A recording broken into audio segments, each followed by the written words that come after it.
सर्वांना श्री स्वामी समर्थ। तर आज आपण साबुदाणा ही रेसिपी बनवणार आहोत। तर ती आपण कशी बनवली ती पुढे बघूया। आज मी मुलांसाठी साबुदाणा बनवत आहे। तर त्यासाठी साबुदाणा, बटाटे 3 मीडियम आकाराचे बटाटे घेतले, सालीसकटच कट करून घेतले। त्या अगोदर स्वच्छ धुवून घेतले आणि मगच कट करून घेतले।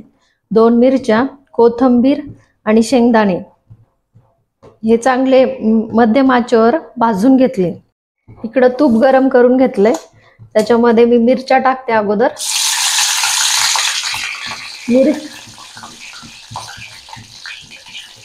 मिरच्या चांगल्या परतून द्यायच्या, म्हणजे तिखट लागत नाही।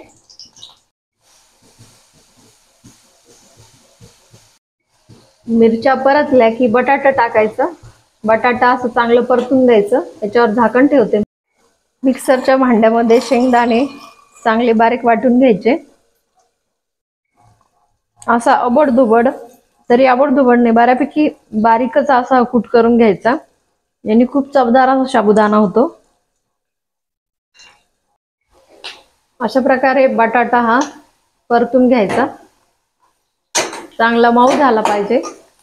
तर याच्यामध्ये मी साबुदाणा घालून घेते। साबुदाणा घातला की शेंगदाण्याचं कूट घालून घ्यायचा।